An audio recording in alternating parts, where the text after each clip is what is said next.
Hello. Stabilize the countries and the neighborhood. Well, it's very important to do that. Yes, of course, this is one of the main subjects for our discussion, and I want to thank in advance the government of Greece for having us here. I think this will be a very important and successful meeting. It's important to keep strength and unity in the European Union on recent events, particularly in Ukraine, of course. It's important for us to continue to make clear that what Russia has done in violating the independence and sovereignty of a neighboring nation state cannot be something that is accepted in Europe in the 21st century. And so it's important for us to continue to discuss what we do in the future to reduce Europe's energy dependence on Russia, to make sure that we change the balance of leverage between Russia and the EU in the future. It's very important for us to remain strong and united about the sanctions that we have implemented against individuals in Russia and Crimea, and to prepare more far-reaching measures if they become necessary. But it's also important, of course, for us to assist Ukraine. The first stage of an IMF program has made a great deal of progress, but there's more the European Union can do to assist Ukrainians to be able to be free to determine their own future, for elections to go ahead on the 25th of May in Ukraine as planned. So I'm looking forward to discussing what more we can do on that, and of course the assistance we can give to Moldova and Georgia and get their association agreements with the EU signed as early as possible. Any questions?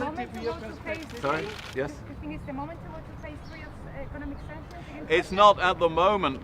This moment isn't the moment for phase 3 of sanctions, but they have to be ready because the situation remains very dangerous. It remains very tense. There are very large numbers of Russian forces on the eastern border of Ukraine. Any withdrawal of those forces has been only a token withdrawal so far.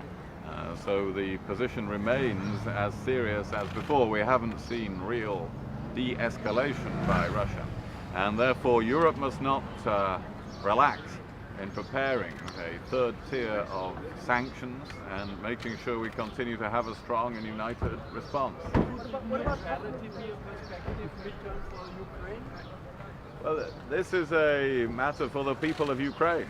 It is not to be dictated by any outside country. It is for Ukrainians to determine their own constitution, to choose their own government, to decide the orientation of their own country.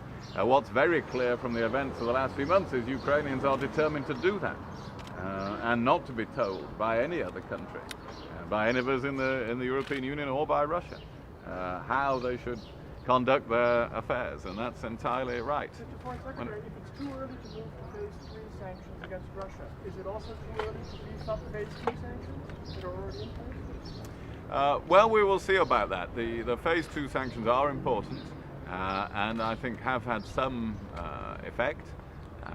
And of course there will always be a case for amending those or adding to those as the situation develops. So I don't think you should expect a decision out of this meeting today about these things. And this, of course, is not it's not a meeting for detailed decisions. It is a meeting for extensive reflection on the situation and coordinating our strategy. So don't expect that this weekend.